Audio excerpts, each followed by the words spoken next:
Well, let's offer respect to Prabhupada. Yeah. Om Jnanatamandasya Gananjana Shalakaya Chakshu Unmalatam Yaina Tasmai Shri Gurave Namaha. I was born the darkest of ignorance, and my spiritual master has kindly opened my eyes to the shining torchlight of transcendental knowledge. I therefore offer my respectful obeisances unto his lotus feet. Srila Prabhupada Ki Jai. Yeah, this chapter is entitled The Most Confidential Knowledge, chapter 9. Yeah. So why is it so confidential? Confidential means like a secret. So why is it a secret? Actually, Krishna is a secret. Okay. So knowledge about him is also a secret. And if someone doubts that Krishna is a secret, then just look at when Krishna was on the earth. Look at when Krishna was on the earth. And I was just hearing some pastimes about Lord Chaitanya 500 years ago, who's Krishna himself in the mood of Radharani. Lord Chaitanya was a secret. I'm just hearing these pastimes that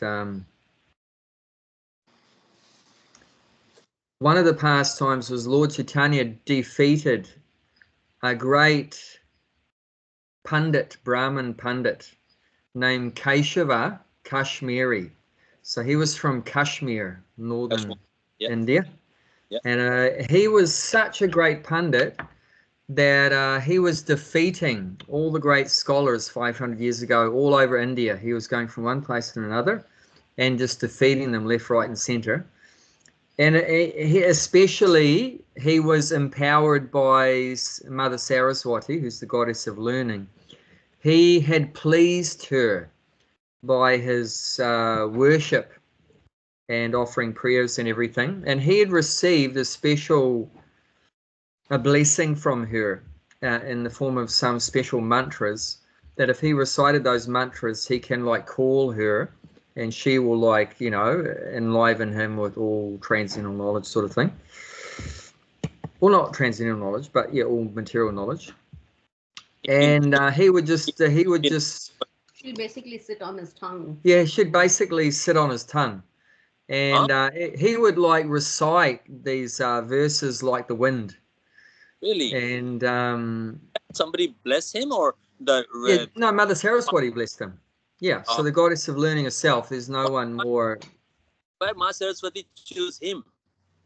Means Keshava, he must be. Well, chose him because, like I said, because he worshipped her. Oh. He worshipped her, and he sung many prayers for her satisfaction and glorifying her and everything. So just like any worshipper, if they render nice service, then the master will become pleased. Yes. The object of the worship will become pleased, and then they're going to offer some benedictions. I'm very pleased by your service. What would you like? So that's natural, if anyone pleases us, we feel grateful. We can say in other words, like, that because Krishna is very pleased with you, that's why you're doing the class. Otherwise, that's sort of the principle. Of course, he's pleased with you. He's sitting on your tongue, and that's why you are explaining the Bhagavad Gita. Otherwise, no way in the world you can explain it if he's not pleased. Right. Yep. He's okay. Yeah. So this Pandit had received the blessings of Saraswati, Mother Saraswati, to become a great scholar, and no one could defeat him. So he was coming to Navadvip. That was the last place. He'd already defeated everywhere else. He went there last because actually Navadvip, Lord Chaitanya's birthplace, Mayapur, was the place where the best scholars on the planet were. The best 500 years ago, the greatest scholars on the planet lived where Lord Chaitanya was performing pastimes. That was part of the special energy, that Lord Chaitanya lived in the most beautiful place with the most scholarly people. Everything about Mayapur was just so amazing. So it was full up with great scholars and everything. So he left that till last. And everyone was mortally afraid when they heard that this Keshava Kashmiri was coming there, and they thought they were all going to be defeated. They had heard he'd got a benediction from Mother Saraswati, so they thought, well, what chance have we got to defeat him if he's got the blessing of Mother Saraswati?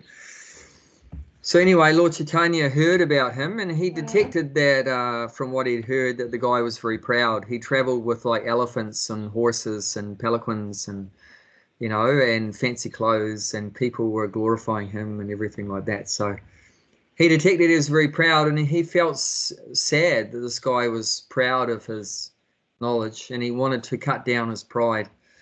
So anyway, they just, by Lord Chaitanya's arrangement, they met on the bank of the Ganges river, because the Ganges flows through this Navadvip area, Mayapur. And Lord Chaitanya asked him, "You're such a great scholar. What for the pleasure of Mother Ganga? How about you recite 100? Recite some prayers for her glorification of the Ganges." So he was very happy to do that, and he immediately composed 100 prayers, which was like humanly impossible. Because Ma Saraswati was sitting on his tongue. Yeah. So immediately recited 100 prayers. He recited it so fast that hardly anyone could comprehend what he said. But everyone was spellbound by his recitation. But then Lord Chaitanya said, "Oh, that was very nice, those prayers. Would you like to explain the meaning of the prayers? Especially this prayer and that prayer." He quoted a couple of the prayers where I detect some mistakes. And then the Keshava Kashmiri was completely astonished that how did he even be able to remember what I said, let alone... He did not know that Chaitanya Mahaprabhu was Lord Krishna? He did not know? No, he didn't know. And that's part of the point why I'm telling the story. Not many people knew. Yeah, I know. Point. So people give it a mercy. They can see Lord Chaitanya is a Lord Krishna. Not everyone. Yeah, this is the point I'm getting to. This is the point. Good, you're starting to realize that. So he was completely astonished, and he said, "What do you mean mistakes? I don't make mistakes." And then Lord Chaitanya, he pointed out mistakes. And the guy was just like, he couldn't say anything, you know, he was completely dumbfounded. And then Mother Saraswati withdrew her mercy from him. And he was just like a babbling fool. He couldn't say anything. And he was so embarrassed, and he was defeated for the first time ever. He was defeated. And just before he went to bed, he offered his prayers to Mother Saraswati, and then he went to sleep. And then Mother Saraswati came to him in a dream and said that you're actually very fortunate. That was actually God himself. That was Lord Chaitanya as Krishna himself, God himself. And don't feel bad that I withdrew from you, because what can I do in front of my boss? Yes, you know, in front of my master, I just have to fold my hands. And so I can't say anything in front of Krishna. Yeah. So you're actually very fortunate. He said, tomorrow, when you wake up, you should go and see him and offer your respects to him and everything like that. So he came out of the dream and he was in ecstasy. And then he fell down at the feet of Lord Chaitanya the next day and offered some nice prayers to him, and apologizing and everything, and offered some beautiful prayers. And Lord Chaitanya said that this is very good that you're, have a lot of knowledge, but don't become proud. Don't become proud of this. Yeah. and he gave him a lot of philosophy and everything like that. And then and then Lord Chaitanya, being pleased with the prayers that he said, Lord Chaitanya embraced Keshava Kashmiri, and it's saying immediately he got ecstatic love of God, and immediately his pride went away, and he became as humble as a blade of grass, and he gave away all of his elephants and his horses and his maid servants and all of his wealth and fancy clothes and everything.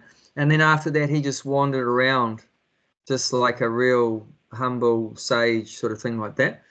And then, and this is also the point I wanted to get to, why I brought up the story, was that the residents of Navadvip, these other knowledgeable brahmanas, they were so happy that when Lord Chaitanya had, he was known as Nimai Pandit at that time, Nimai Pandit had defeated this Keshava Kashmiri and saved Navadvip from ridicule of being defeated by this guy.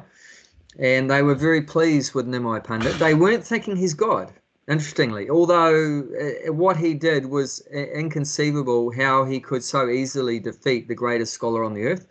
But they just didn't register in their head that Lord Chaitanya was God, Nimai Pandit.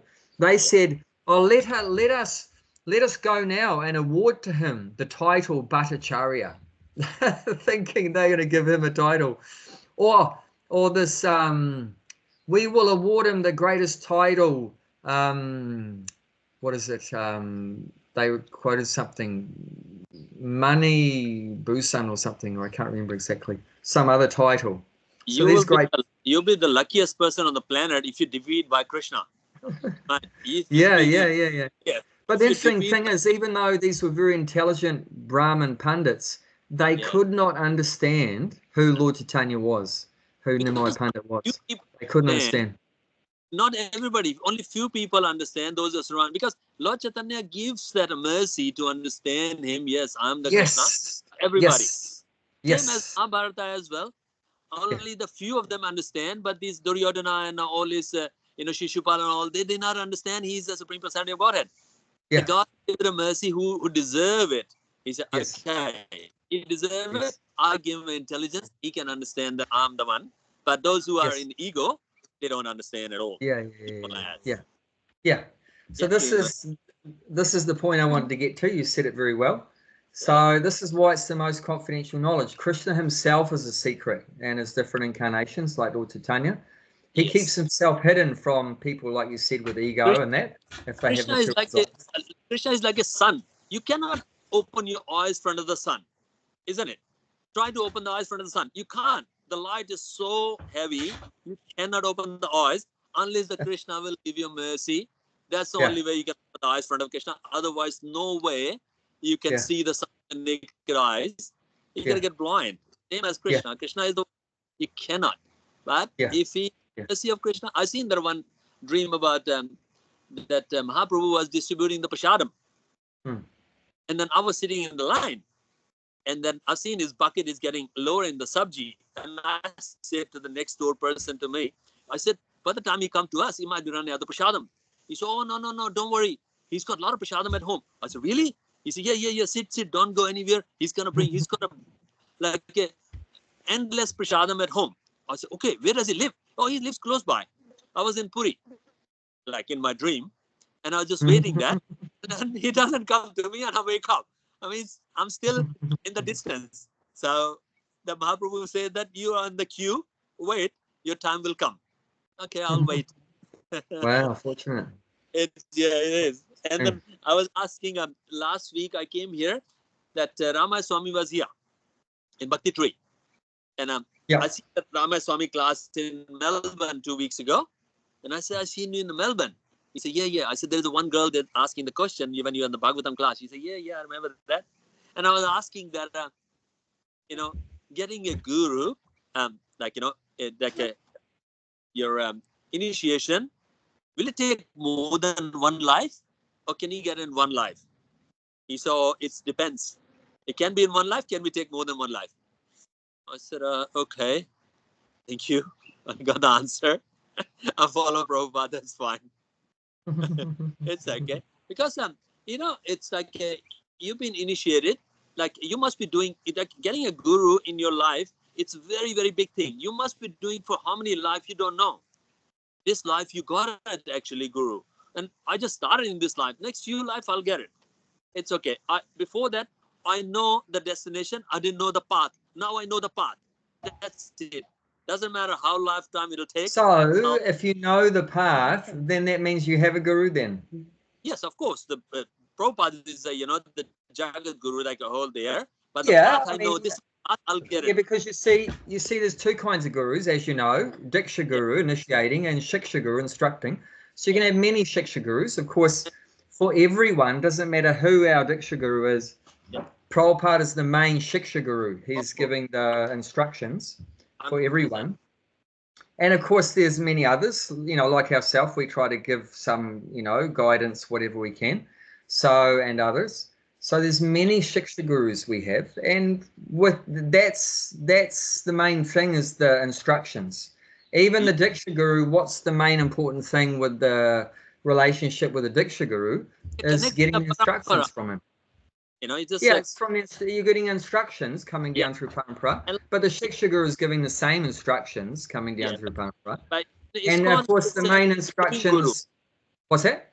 Living Guru in ISKCON will saying you have to have a living Guru. Yeah, but the Shiksha Gurus, I hope they're living. I mean, like, if you can ask from your Guru, it's Prabhupada there, like we can't call to Prabhupada, but you can call to your Guru. So because he's a living Guru, so you can call him. That's why ISKCON, when I did the ISKCON disciple course, they were saying you have to have a living Guru. I mean, it's not somebody who's left the body. Yeah, but I hardly ever call my living Guru. It doesn't matter. He's given me guidance, and you can call. I mean, phone number is there, but I cannot call to Prabhupada.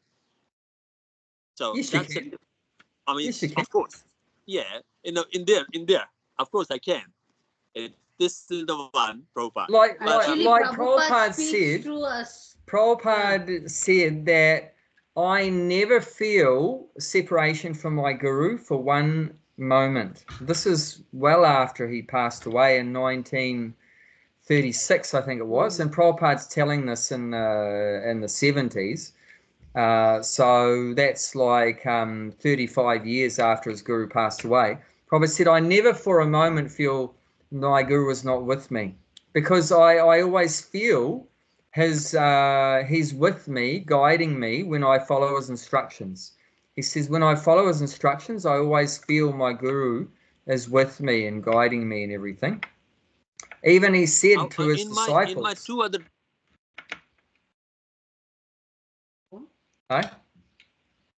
dream, I was very close to Prabhupada.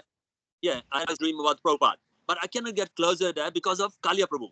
He just put me in my dreams, he put me on the pot washing, and I seen the Prabhupada has a marquee and giving the instruction, and there's all Western devotees are sitting. I wanted to go there. Kalia Prabhu just hold me and said, I told you to wash the pots. I said, just 1 minute, can I go? I said, no. He does not let me. Oh, I remember you told me this one, yeah. So I was very close, but one day I'll get it. It's okay. It's okay. No problem at all. Anyway, I don't know, Bhakti Mala is a bit late. We should have to start, I think. Yeah. Well, we already have started. We've talked about very important things. We have to talk about the words that. My question is. Yeah, Jayanti has a question. So by what they are going by the disciple course, it seems to suggest that if you don't get initiated, you can't go back to Godhead. That's not true. Yeah, and that's not true. I'm saying in a disciple course, you have to have a living Guru. He said you don't. No, I don't. That's what I'm saying. You do need to have a living Shiksha Gurus. Yeah, I mean there are Shiksha Gurus also. You need to have living Shiksha Gurus. You need guidance. Guidance is there. But I'm just saying, in terms of Diksha, I mean, if you get a Guru and you are initiated, well and good, but that doesn't disqualify you from going back to Godhead. You can 100%, you can go back to Godhead without a Diksha Guru, 100%. Yeah, but you can't go back to Godhead without having Shiksha Gurus. So, but you can go back to Godhead without a Diksha Guru, 100%. And there's so much evidence of that. I can quote you verses from going to Godhead is not my issue. Yeah. It's like, it's like it's there. Like, whoever read the books of that will go to Godhead. No problem at all. Prabhupada say that. Whoever Prabhupada didn't initiate that, that means they can't go back to Godhead. Of course they can, as long as they are. He said anyone that's reading my books. That's right. Yeah. Is my disciple. He said. He said anyone that's reading my books. I haven't initiated them.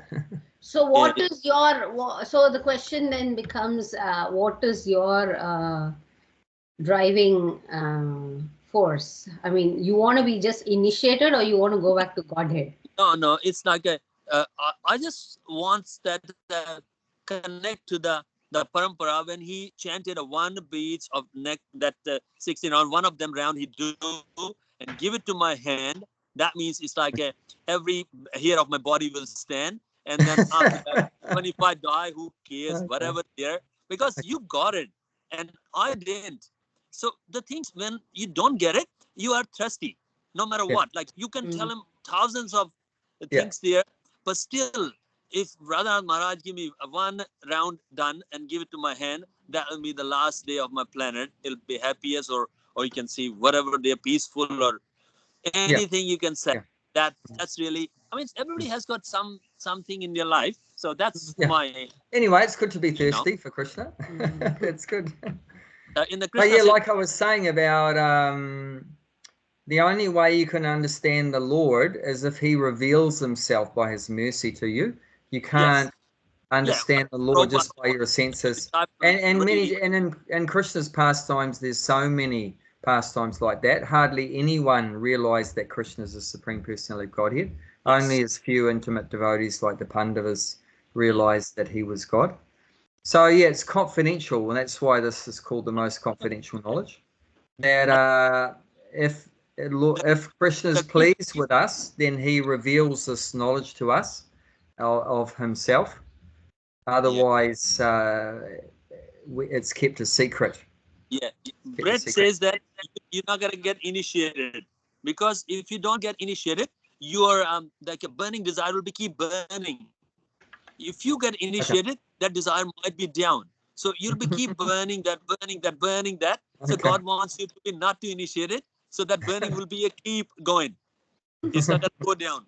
I said, like, after the mercy of Guru Maharaj, my burning can be double or triple. He said, might be go down too. You maybe once you get initiated, you'll lose down. Okay, that's fine. I'm initiated. That's fine.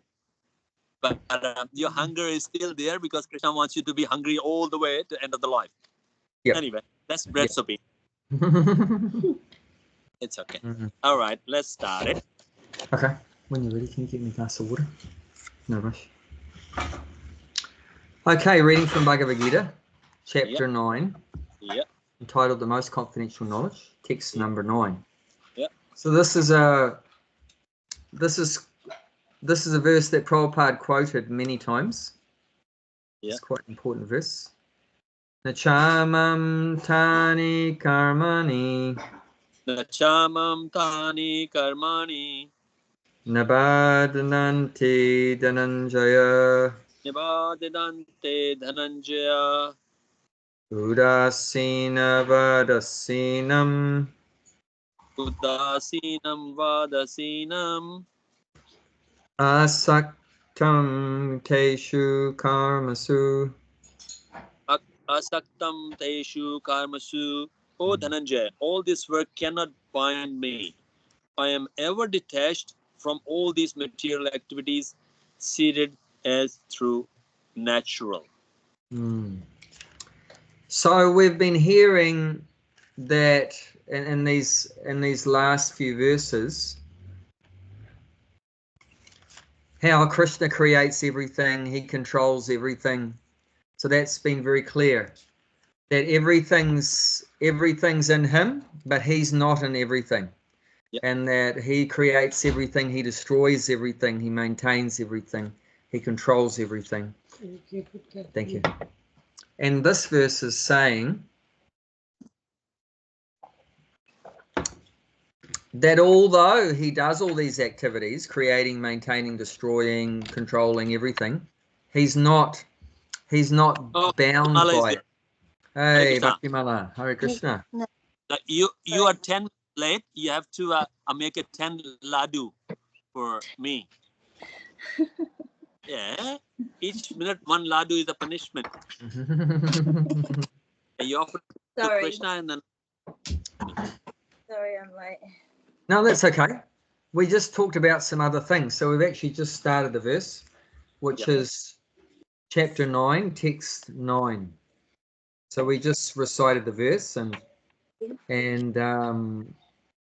Gulshan recited the translation. I just started to talk about the translation. Okay. So the translations, O Dhananjaya, all this work cannot bind me. I am ever detached from all these material activities, seated as though neutral. So I was just saying to Gulshan that in the last few verses, it's been saying that Krishna creates everything, he maintains everything, he destroys everything, he controls everything, everything's in him, but he's not in everything. So he's established that he is the Supreme Personality Godhead. He is the Supreme Controller, Parama Ishvara. Ishvara Parama Krishna, as it says in the Brahma Samhita. The Supreme Controller is Krishna. And yet this verse is saying, and although he does all those activities, creating, maintaining, destroying, and so forth, he's not bound by them. So why is he saying that? Because in the material world, normally, as soon as you do an action, you're going to get a reaction. We know that as the law of karma, right? Whatever you do, if you do a good action, you'll get a good reaction. If you do a bad action, you'll get a bad reaction. Good karma, bad karma. And that good and bad karma that we do, we get entangled by the reactions to that good and bad karma. Like, how does good karma entangle us? What's entangling about good karma? What will happen if you do good karma? Help the old lady across the road, give charity to the poor people, build a hospital, plant trees on the side of the road for people to get some shade and whatever else, do some pious activities to please the demigods. How is that going to entangle us doing good karma? Then you're still getting the results, so you've got to still have another birth, but it'll be a more pious birth or something like that. Yeah, no? You're going to have another birth, which is going to be a better birth, like what you say. You'll go to heaven, right? But that's still being entangled. You still have to take another birth in the material world. And you have to grow old in heaven, get sick in heaven, and die in heaven. And in heaven, the demons are always attacking. They're always in anxiety. So they've got stress also. So many, desires and everything. And they get angry sometimes. And they have problems just like what we have. And they live there for a long period of time compared to our life, that's all. But same problems are there.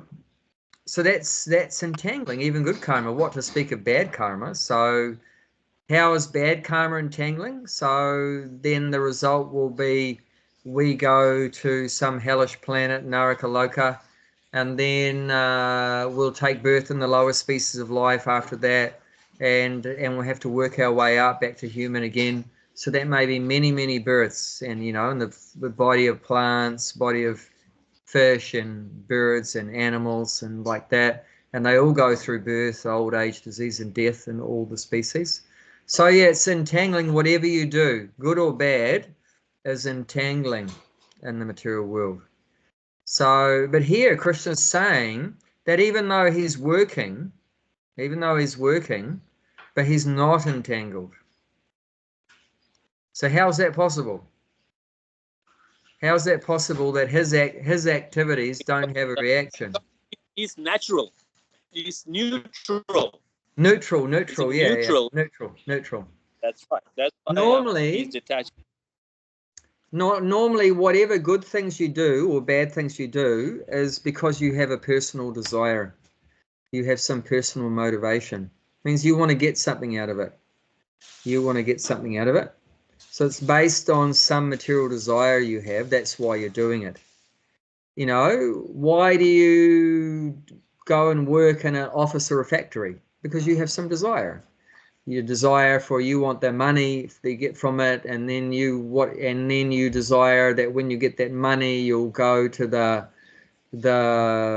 cinema and the casino and the McDonald's, and not you, but this is just generally that when people get money, then they'll have so many desires how they're going to spend it, like that. And then when I have all that money, then people will think I'm a great person, that I have so much money, and people respect me and everything like that. So behind all the activities, there's so many material desires and motivations like that. But here, Krishna's saying what's behind his activities is there's no personal desires. He's not doing it for his benefit. He's neutral. Can we be like neutral too, or we can't? Like, yeah, of course. Good or bad, of course. Huh? Yeah. Okay. Yeah. How can you be neutral? Like, it's whether yeah, that means we're not acting based on getting anything out of our activities. We're not a fruitive. We call it fruitive activities. So these are called fruitive activities when you're doing the activity to get the fruit. Just like you planting a seed. Why do you plant the seed? Because you want it to grow into a tree and produce mangoes, like Gulshan's sitting under the mango tree now. So he's, you plant the mango seed because you want to eat the fruit. And that's, what's that? Like, no matter you want or not, mango will come anyway, isn't it? When you put the seed on there, with the nature, sun will come, rain will come, mango will come. And you know that it's like you cannot deny mango. I'm not expecting a mango. No, we're not saying that. We're not saying that. We're saying that, why did you plant the seed? Oh, because of the nature, like, somebody can sit under the shade of the mango tree and read the Bhagavad Gita. Yeah, okay. So you wanted to enjoy the shade of the mango tree. Then you wanted to eat the ripe fruits of the mango tree. You wanted to make mango pickle out of the green mangoes, like that. So, if you so that's anything, a fruitive worker. Nature, maybe the bats can eat it or something, or the squirrel can come and eat that, and bird can make a nest on the tree. Yeah. It's a good act. You're just helping the nature. Okay, but then you're planting the mango seed because you want to feel good that the bats eat it and the squirrels eat it and everything like that. But still the motivation is because it makes you feel good. It's a humility. It's a humbleness. Grass is growing there. We are like humbleness is not wanting to stuff your face with mangoes or wanting the bat to stuff its face with mangoes, like that. You mentioned that, like, you can be tolerant than a tree, and then humble than a grass. What's the grass? Gotta be somebody walking there and humble as a grass. So I'm just a grass. I grow, and then somebody walk in there. Yes, okay. No, that's another point. You've gone on to another point. Related. The point is, why does someone plant the mango seed, for example? It's a natural. It's not natural. No, I know it's natural for the seed to grow into a bloody tree. We're not talking about that. We're talking about what was the motivation? What was the motivation behind planting the seed? Is that we wanted to enjoy the fruits. So that's called a fruitive worker, where you're doing an activity like going to a factory and office because you want to enjoy the fruits of that, which is usually money in modern day society. And with that money, you'll get food. With that money, enjoy it. With that money, you'll get sex and enjoy it. With that money, you'll get a house and enjoy it, a car and enjoy it. Everyone's doing the activities motivated so that they'll enjoy the results, enjoy the reactions. So with the Lord or a pure devotee of the Lord, it's different. What's the difference? Like, for example, here also I planted more than 300 fruit trees. So you could say, well, Abai is a massive fruitive worker. He just wants to eat the fruits of 300 trees. But what we do that's a bit different is that we offer them all to Krishna first. Yeah. And if you plant those seeds and you offer them to the results, which is fruit in this case, to Krishna, then you are called a non-fruitive worker. That's not fruitive work. How about Because you look in so the, you're still doing an action, but there's no reaction because you're not doing it for yourself. That's called akarma. So there's good karma, which is called karma, and there's bad karma, which is called vikarma.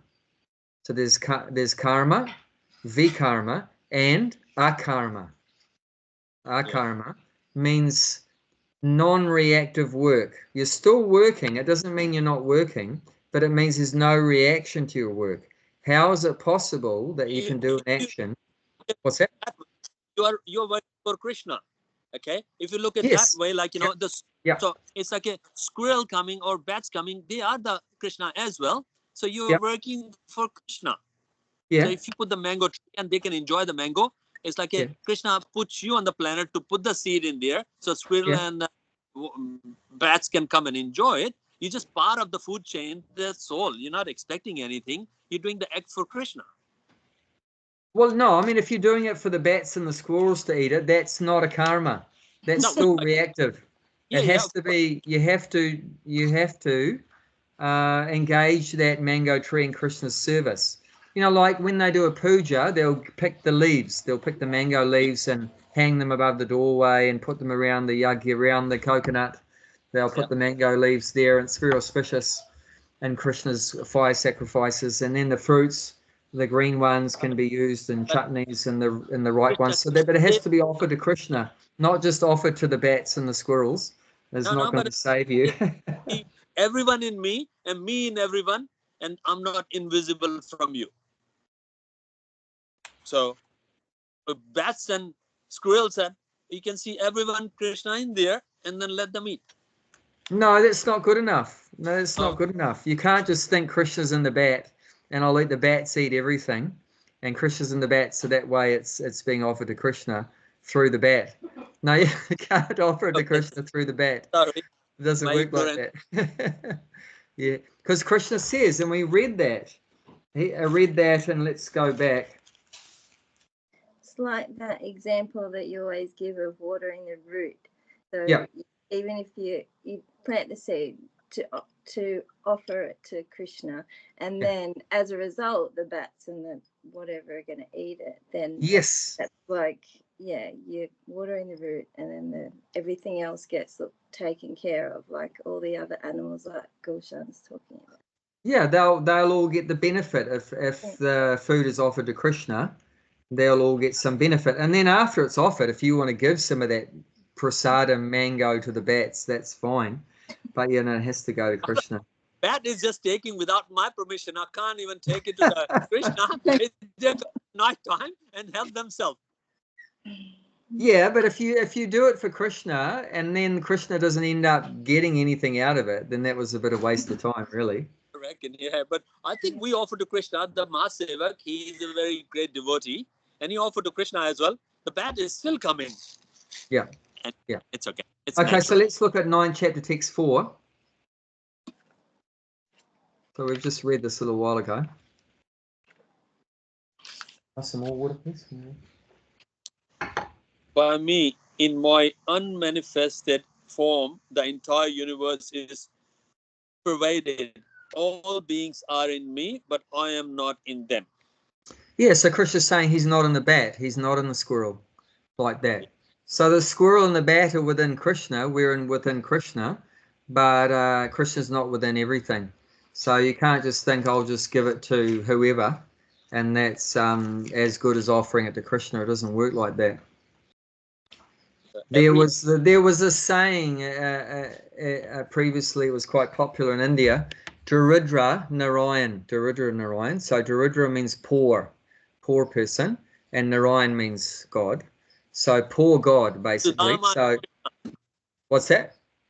Sudama and Krishna. Sudama was poor and Krishna was God. Sudama was very poor.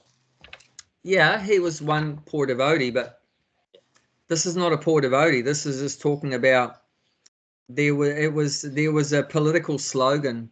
Okay. Daridra Narayan. I think it was started by Gandhi. That Oh, Harijan. Yeah. Which were basically poor people also. Yeah. So that they were worshipping. Oh yeah, Swami Vivekananda started Daridra Narayan, maybe. Anyway, it doesn't matter who started it. But they would worship poor people, poor human beings as God. That this God has become a poor person. But here it's saying that he's not in them. He's not in the poor person. Yeah. And then Prabhupada's point was, well, if you say that God's everywhere, then he's not just in the poor person, he must be in the rich person as well. Then you have to be fair. And then that would be Dana Narayan. Dana means rich. So you got Dana Narayan and Daridra Narayan, poor Narayan and rich Narayan. But the actual fact is that God is not in the poor person or the rich person. He's in the spiritual world. But if you're a devotee, then God is in your heart like that. Krishna's in your heart if you're a pure devotee. But if someone's not Krishna conscious, then Krishna's not there. He's only where devotees are glorifying him with love. Yeah. So whatever we do, the result should go to Krishna. That's the point. And so that's how a devotee cannot be bound in the material world, is because a devotee doesn't do the activities for their own pleasure, for their own enjoyment, does it for Krishna's enjoyment. Therefore, it's called a karma, no reactions. Okay, so how does it work with Krishna? He's saying he's ever detached from material activities. So if the devotee is doing his activities for Krishna, who's Krishna doing the activities for? For devotee? He's a neutral. Yeah, so he's definitely not doing it for himself. No. Otherwise, he wouldn't be neutral. Yes. So he wouldn't be detached. If he was trying to get something out of it, his activities of creating, maintaining, and destroying the material world, controlling everything, if he was doing it for his own enjoyment, then he couldn't say he's detached and neutral. So then if he's not doing it for himself, who's he doing it for? Gulshan said his devotees, which is a good point. Let's read the famous verses in the 4th chapter about why Krishna comes to this world. 7 and 8, 4th chapter, 7 and 8. Gulshan should know these ones with his eyes closed, with shutting the book. Yes, that's right. I know. Every Hindu knows these ones if they're a decent Hindu. That's right. Yada yada dharmasya glani bhakti bharata abhyuttanam dharmasya tadanam sadadham. And the 8th one, paritranaya sadhuna vinashkaya cha drushiknam dharma sanstapta sarvam yuge yuge. Every times I'll come whenever that there's the dharma will be in trouble. He comes. Yada yada dharmasya. That's right. Yeah. And then the next, so when human society goes off track from following religious principles, dharma, then he comes and becomes irreligious. And then the next verse in 8 says to deliver the devotees who are suffering from the demons and to kill those demons and to reestablish the religious principle, which is in the 1st verse. Then he comes. So that's why he comes. So he's not coming for his own enjoyment. Krishna's not coming to this world. He's not acting in this world for his enjoyment.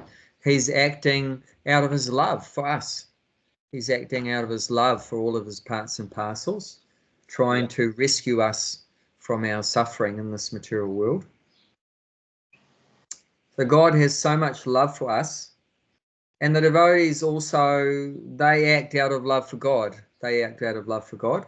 And God acts out of love for his devotees. So neither of them are bound up by their reactions to their activities. And also it's expected that God won't get any reactions to his activities because he is the supreme controller. No one controls him. Does that make sense? He controls everyone, but no one controls him. So no one can put him under any restrictions or control, or no one can punish him. No one can reward him like that. He's above being punished or rewarded by anyone. He punishes and rewards everyone else, but no one can punish or reward him.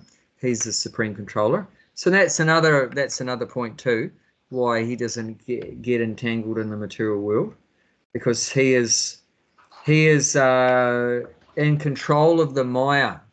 So Maya is not in control of him, but he is in control of the Maya.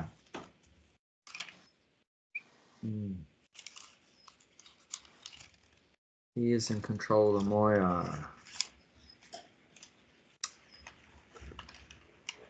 Where's that verse? Daivi hi aisha gunamai. There's a nice verse saying that. Daivi hi aisha gunamai. I'll just look it up in the back. Daivi hi aisha gunamai. Mama Maya, I don't know.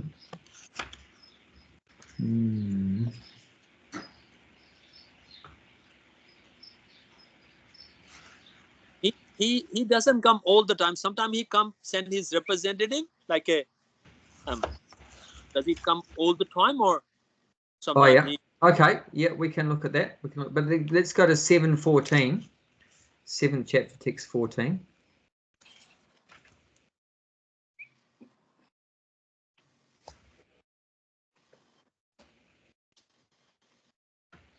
This divine energy of mind, consisting of three modes of material nature, is difficult to overcome, but those who have surrendered unto me can easily cross beyond it.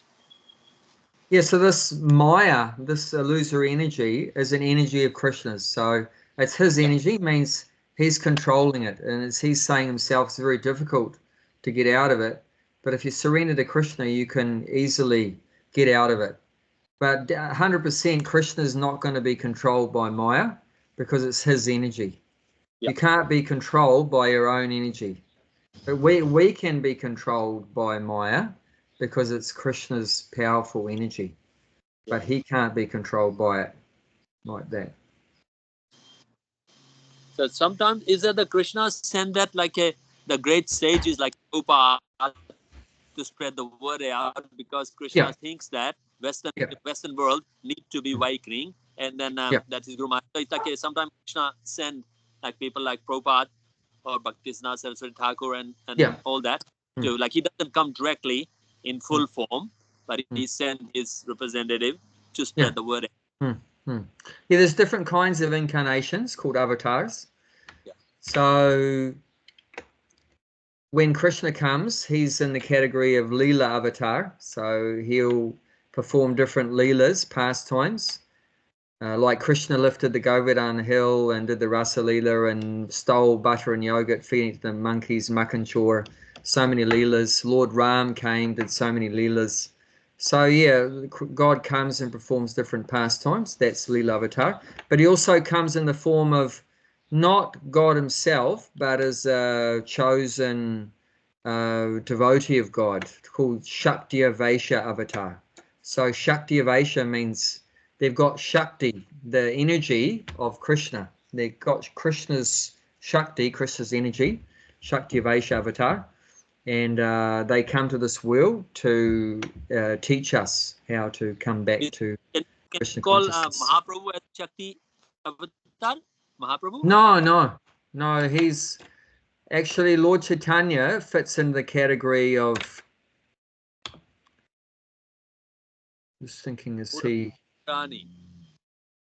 I'm just thinking. No, he fits in the category of Yuga avatar. Yuga avatar. Okay. So every yuga, every age has an incarnation that propagates the Yuga Dharma. Yeah. The Yuga Dharma, the religious principles for the age. Like there will be an avatar in Satya Yuga, then Treta Yuga, Dwapara Yuga, Kali Yuga, and they are all propagating the Dharma or the religious principles for that age. So Lord Chaitanya, he propagated what's the religious principles, the Yuga Dharma for this age, Kali Yuga. That is Harinam Sankirtan. So Lord Chaitanya was often seen chanting all over India. He walked on foot for 6 years continuously. He walked around India, and then he did another trip. So he lived on this earth for 48 years, and of those 48 years, 12 years he was walking around India chanting Hare Krishna, Krishna Krishna, Hare Hare, Hare Rama, Rama Rama, Hare Hare. So he was chanting, doing the Yuga Dharma. So he was doing the Yuga Dharma. What's the example of Shakti avatar? Can you give some example? Shakti means you're empowered by Krishna to spread Krishna consciousness. So how do you know if someone has Krishna Shakti? If someone is able to spread Krishna consciousness to other human beings, 100% guaranteed they've got Krishna Shakti.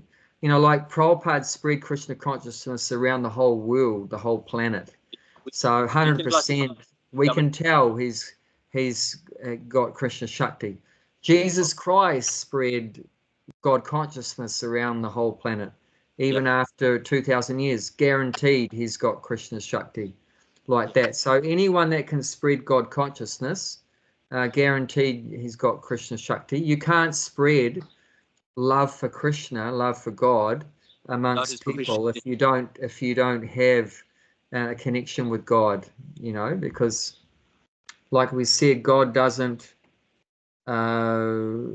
reveal himself to anyone and everyone unless he's pleased. So it's a great secret. So people knowing God is a great secret. So only God himself or the devotee of God can reveal God to other people. Otherwise it's very confidential, like what this chapter says, confidential knowledge. You know what, I have to get the charger because I'm sitting here and I don't have a charger and it's going to be 20%. You continue class and I'll get the charger from my car, and then I'm going to plug it in. I'm in the back here without disturbing anyone. Maybe I'll go in the car and I'll start the car and it'll be charged. Okay, continue that. I'll sit in the car. Okay, sure. Continue that. And that is indication that, I'm walking the car. You continue. Yeah, you should be able to charge your phone from the car without turning it on. There'll be enough battery power. Run. I'll do that, but I have to go to the car. Yeah, that's all right. That's all right. But I'm just saying you won't need to run your car engine. Just to do that for a short time. It shouldn't drain out your battery very much at all. Just charging the phone for that. But 20% still okay. It's not. It's not. If you have for a half an hour, it might not last. Yeah, no, it won't last for half an hour maybe. But it's no rush. That's at least okay. It's okay. I can walk to the car. Yeah. So we can say Prabhupada is a Shakti avatar. 100%. We know that because the evidence is that he spread Krishna consciousness, and you can't do that without Krishna's Shakti. Anyone you're glorifying Krishna, so you're a Shakti avatar too. Well, it depends how much you're spreading Krishna consciousness. You know, we might affect a handful of people, but Prabhupada's affecting hundreds of thousands like that. So there's a different level of Shakti, different amounts of Shakti there. So it's not all or nothing. It's not all or nothing, but there's different degrees of Krishna's empowerment there. But I agree, you know, without Krishna's mercy, we couldn't be speaking about Krishna. So definitely Krishna's giving us some mercy to be able to do any service like that. But anyone that's doing any service for Krishna, definitely they've got some of Krishna's Shakti, Krishna's energy there. You know, they're cooking for Krishna or cleaning for Krishna or dressing the deities for Krishna, building a temple for Krishna, doing a painting for Krishna, like that, making a garland for Krishna, like that. You know, any service, so many service for Krishna. Krishna's definitely giving some of his energy, some of his mercy to them for sure. So Lord Chaitanya, yeah, he's like in the Yuga avatar. He's propagating the Yuga Dharma. However, it's said that Lord Chaitanya is more than just the ordinary Yuga avatar, because the Yuga avatar for Kali Yuga comes every Kali Yuga. So in the 4 cycles of Satya, Treta, Dwapara, Kali, so there's an incarnation in each Kali Yuga. But Lord Chaitanya is just not an ordinary Yuga avatar for Kali Yuga. He comes actually not every Kali Yuga. He comes only one Kali Yuga in a day of Lord Brahma. So in a day of Lord Brahma, there is 100 of these Yuga cycles. So in 100 Yuga cycles, now let me just think.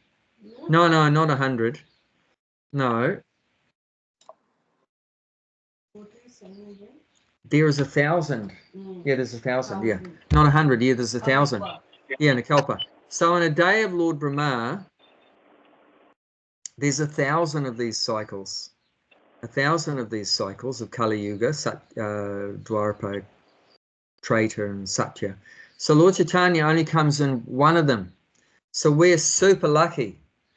We're super lucky to come in that Kali Yuga that Lord Chaitanya appears in, because he's not just giving the Yuga Dharma of Harinam Sankirtan, he's also showing by his example the love of the gopis, and that's completely different. So you get 2 different things.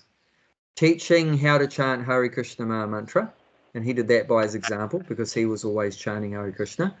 And also, he also showed how we can develop the mood of loving Krishna as the gopis did.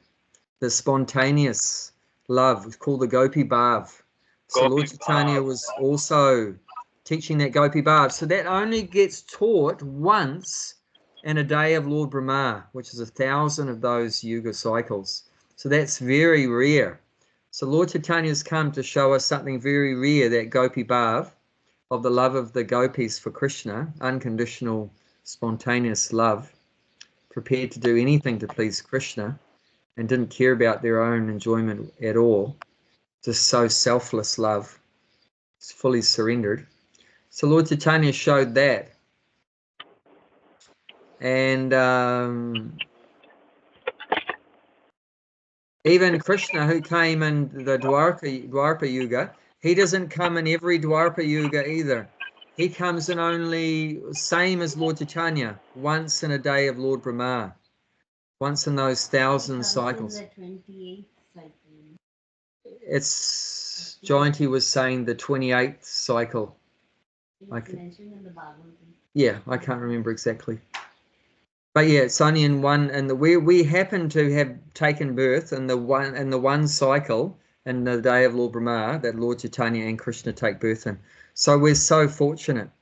So Krishna is not just the ordinary incarnation for Dwapara Yuga, and Lord Chaitanya is not just the ordinary one for Kali Yuga. They're both the Supreme Personality of Godhead, who's the source of all the incarnations.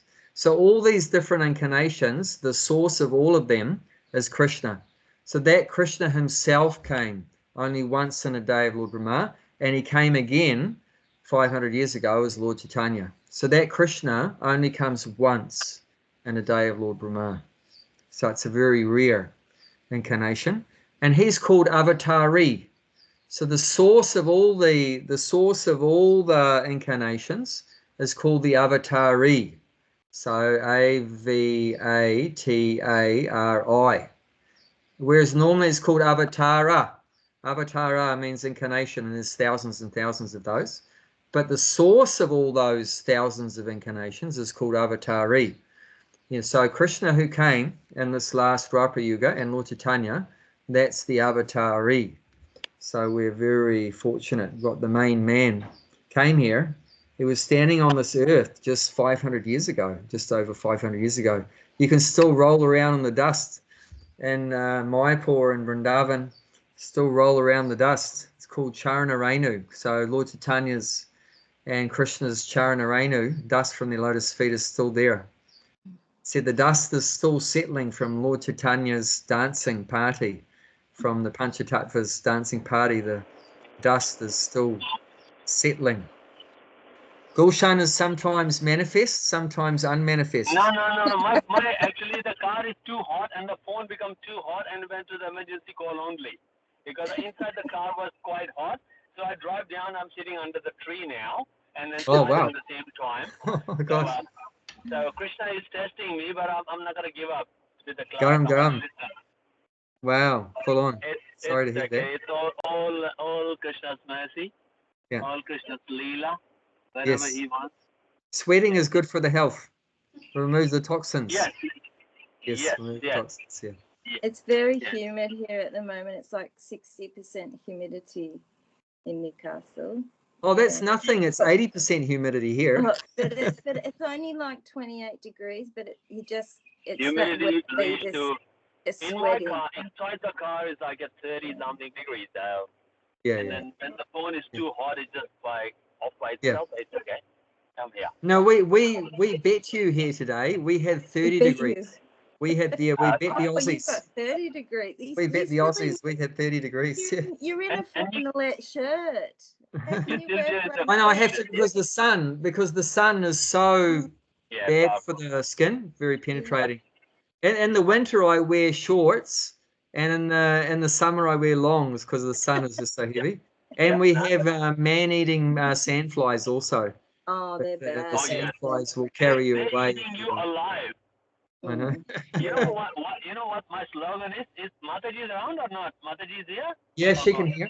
Yeah. No. Then I wouldn't say the slogan. Because in India we say that Australian fly and the Indian wife doesn't leave you, no matter what. Doesn't let you alone, man. Doesn't leave you at all. Okay. Anyway. No, she's laughing. It's okay. It's a compliment. It's not a. Very attached. Very attached. Yeah. Very attached. Same fly as well. Australian fly and an Indian wife does not leave you, man. No matter what. So, yeah, these are the incarnations. We're so fortunate, and that's why Krishna's coming out of his love for us to try to bring us home back to Godhead. So he's not doing it for his own enjoyment. He's doing it for our sake. And also there's another incarnation called Nama Avatar. So we might say, well, why is Krishna not coming now? Where the society is so bad, gone so far away from religion and everything like that, so materialistic. Why is Krishna not incarnating? He is. And it's called the Nama Avatar. So it says that in Kali Kalera Nama, Kali Kalera Dharma, Krishna Nama Avatar, that Krishna comes in this Kali Yuga in the Nama Avatar, the holy name. He's an incarnation in the form of the name. So the name of Krishna is Krishna. It's identical. Nama Chintamani Krishnas Chaitanya Rasa Vigraha. Purna Shuddho Nichamukto Binatvam Nama Namano. So that's a verse from one of the Puranas, I think, saying that this holy name is a touchstone. So a touchstone is a jewel that if you touch it to iron, that iron will become gold. So the holy name is like that. It's like a Chintamani. That's called Parasmani, Chintamani, whatever. Yeah. So and immediately the holy name can transform the person into a completely transcendental person, a holy person, a spiritual person. So it's like the touchstone can make iron into gold. So we have been turned from iron. We were like iron Kali Yuga people into gold, like Prabhupada said, devotees are like swans. So we were like crows before. We were like crows, and the holy name is transforming the crows into swans, swan-like devotees. Like he said before, my disciples, they used to be dirty hippies. Now they've become happies. Yeah. So the hippies have become happies. The crows have become swans, like that. So transformed by the holy name. And Nama Chintamani Krishnas Chaitanya Rasa Vigraha. So this holy name, it's the form of all relationships, Rasa Vigraha. It's the form of all relationships. So we can get all kind of relationships from the holy name. So we can actually have a relationship with the holy name. Don't think that you can't do that. You can. You can. You can have a relationship with the holy name. You can, and what's generated by a relationship is a special taste, is a pleasure. Rasa vigraha. So there's a pleasure that comes from the relationship, and that you can get from the holy name. Otherwise, how is it that you see Prabhupada, when he was chanting the holy name, there'd be tears coming out of his eyes sideways? That means he's definitely generating a pleasure. There's definitely a pleasure being generated from his relationship with the holy name. So it's not just words. It's more than words. It's actually God himself is present in sound vibration. It's God in sound. So you can actually have a relationship with the holy name. You can get pleasure from the holy name. And then Purna means complete. It's 100% God. It's not anything less than God. Purna means the complete whole. Shuddho means pure. It's completely pure. The holy name there's no material contamination in the holy name. We might be contaminated when we chant, but the holy name is not contaminated in any condition. You can chant the holy name in the toilet, and it's not contaminated. Because the holy name, you might be no contaminated. But between the holy name and a Krishna, there's no difference. There's no difference. Yeah. That's why. Nitya Mukta, and then Nitya Mukta means eternally liberated. So the holy name is always free. It's always liberated. And if you chant it, you'll also become free, liberated. And Binatvam Namanamano, that means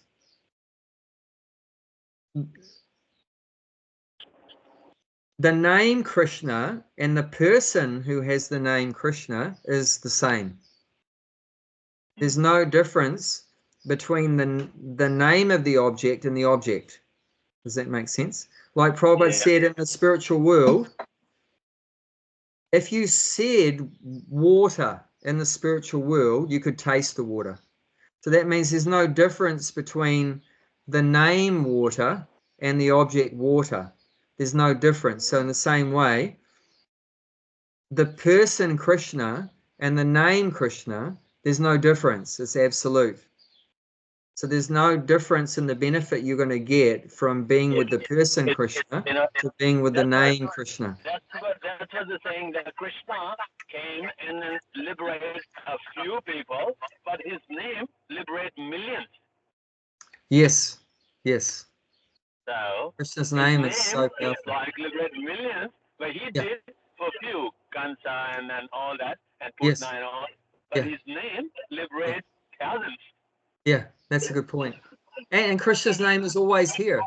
It's always here, and it's always liberating more and more souls. So we should never think that, oh, it's so bad, Kali Yuga, why is Krishna not here? No, he's here. But we just have to take shelter of the holy name, and then we'll be saved from Kali Yuga. We'll be liberated by the holy name. Okay, let's recite read the purport.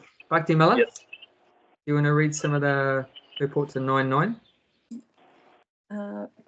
One should not think in this connection that the Supreme Personality of Godhead has no engagement. In his spiritual world, he is always engaged. In the Brahma Samhita, it is stated, he is always involved in his eternal blissful spiritual activities, but he has nothing to do with these material activities. Material activities are being carried on by his different potencies. The Lord is always neutral in material activities of the created world. This neutrality is mentioned here with the word udasani, but Although he has control over every minute detail of material activities, he is sitting as if neutral. The example can be given of a high court judge sitting on his bench. By his order, so many things are happening. Someone is being hanged, somebody is being put into jail, somebody is awarded a huge amount of wealth, but he is still neutral. He has nothing to do with all that gain and loss. Similarly, the Lord is always neutral, although he has his hand in every sphere of activity. In the Vedanta Sutra, it is stated, he is not situated in the dualities of this material world. He is transcendental to these dualities, nor is he attached to the creation and annihilation of this material world. The living entities take their different forms in the various species of life according to their past deeds, and the Lord doesn't interfere with them. So that's a really good example Prabhupada gives of the judge being neutral. Sometimes the judge rewards someone and sometimes the judge punishes someone. Does that mean the judge is partial? No. It's based on the witnesses, like, he's not partial to anyone, any color, caste, religion, woman doesn't. He just have a truth and tell that. He's got nothing to do with their personal and all. He just weighs that, the weighing scale. There is the heavier part, and then he just give it the justice according to that. Yeah, so if someone has if somebody has got the same last name as a judge, he may be partial in Kali Yuga. It happened because it happened actually once. I put my application through, and then they called me because I had a surname, and the person whose surname is the same. And then he was picking me up because of the same surname. I said, well, based on the qualification you do, that should not be based on last name. Anyway, this is Kali Yuga. It happens if somebody will say that. No, but if someone's properly doing his job as a judge, he should be neutral and partial. So if someone follows the law, he may get rewarded. And if someone disobeys the law, he may get punished. Yeah. So, but his rewarding and punishing there's no personal motivation in there. It's just, if you follow the law, okay, you get rewarded. If you broke the law, you get punished. So in the same way, Krishna's dishing out, everyone's results of his different activities. Someone does the good karma, okay, they get a reward. Someone does the bad karma, okay, they get punished. But Krishna's not involved in that. He's not, as it's saying, he's not interfering. He's not, as the final sentence says, the living entities take their different forms in various species of life according to their past deeds, and the Lord doesn't interfere with them. So yeah, he doesn't interfere. You just get the result of your past deeds. You did good deeds, you get a good result, a better birth, and you do bad deeds, then you get a lower birth, some suffering and like that. But he's not partial, he's neutral. And another point which Prabhupada makes in the purport is that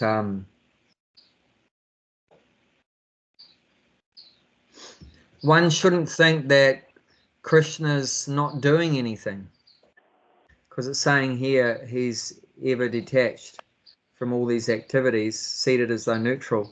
But that doesn't mean that he doesn't do anything, because Prabhupada's saying one should not think in this connection that the Supreme Person of God has no connection. In his spiritual world, he is always engaged. Yeah, so it might be seeming that he's not doing anything in the material world, but yeah, he's always busy in the spiritual world. So he's engaged in so many activities in the spiritual world, engaged in loving pastimes with his devotees there in the spiritual world. But if we are a das, this question should not become in our mind. Whether Krishna is doing or not doing. We are a das. No, but this is addressing, ignorant people have doubts. Ignorant people have doubts, and they think, because most people are thinking that God is impersonal, that God is just energy, and that God doesn't have any activities. But Prabhupada's, and people might interpret this verse in that way. Okay, this proves that God is just energy. He doesn't do anything. He doesn't have any activities. But Prabhupada's just confirming here that this doesn't mean that God's just energy and he doesn't do anything. He is a person. God is a person, and that he does do activities, but his activities are in the spiritual world with his loving devotees. In the material world, he doesn't get involved. He doesn't get involved. His different energies take care of everything in the material world. So Krishna has, like we were just talking about Saraswati before. So Saraswati is Krishna's energy for knowledge, like that. So there's different energies that create the material world, and like the creative energy, that's called Durga, Lord Shiva's wife, and the destructive energy is called Shiva. So Krishna has a creative energy, a destructive energy, Durga, Shiva, like that. And maintainer, that's Vishnu. Vishnu is doing the maintenance and everything like that. So Krishna and Brahma is involved also with creation and everything like that. Yeah. So Krishna's playing his flute, enjoying pastimes with his devotees in the spiritual world, herding the cows and everything like that.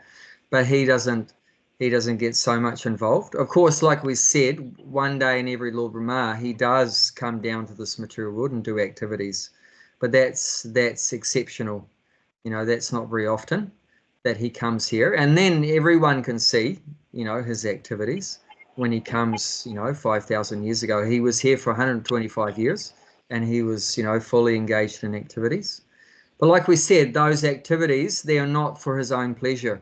He came to the material world to deliver the devotees, kill the demons, re-establish religious principles, like that.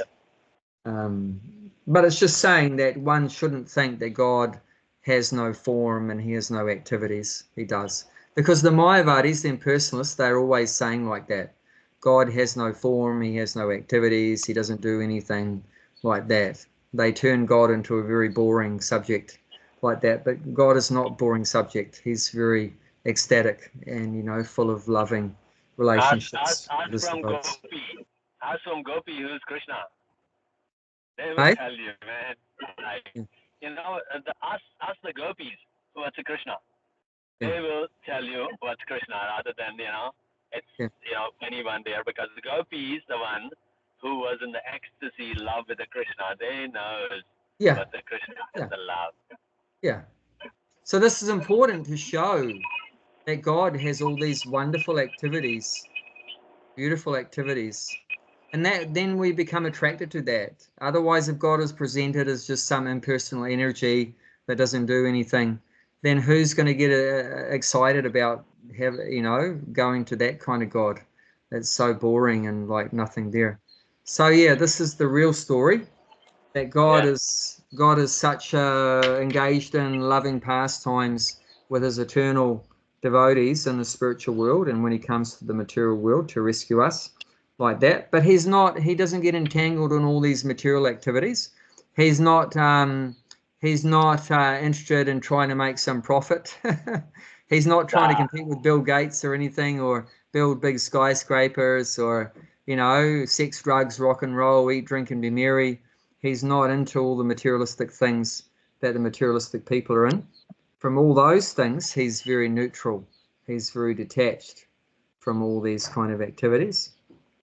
And we see that in Krishna's devotees, that they're also the same like Krishna. They're become disinterested in all the materialistic affairs. They're very detached from all those things. And it's simple living and high thinking. Yeah. So they have the same mood as Krishna. The same mood as Krishna. Okay. Anyone like to say anything about any of these points? I really like that today's verse. Beautiful. Very well explained. Yeah. It's wonderful. It's interesting how Krishna's addressing Arjuna here as O Dhananjaya. Do you know what Dhananjaya means? The one is used the one bow and arrow. No. Dhananjaya. Jaya means, that's my wife's name, victory. Oh, yeah. Victory, and Dhana means wealth. Okay. So one time he conquered a kingdom and got a vast amount of wealth. But that vast amount of wealth, he didn't use it for his own enjoyment, which he could have done, but he used it, he gave it to his brother Yudhisthira to use for a big sacrifice called the Rajasuya Yagya. So you can read about that in the Krishna book, the Rajasuya sacrifice. It's the greatest of all sacrifices, greater than the Ashvamedha horse sacrifice and so forth. It's the ultimate sacrifice. And why did Yudhisthira do that sacrifice? He did it to glorify Krishna, because in that Rajasuya Yagya, something that's very important, the first thing you have to do before you start the sacrifice is you have to do the Adi Puja. So that means you have to worship the greatest person that's there in the assembly. You have to worship the greatest person. So in that sacrifice, they had to determine who is the greatest person. And there was a discussion. I think Brahma is the greatest. No, I think Narada Muni is the greatest. No, I think Shiva is the greatest. And then eventually it came to the conclusion that Krishna was the greatest.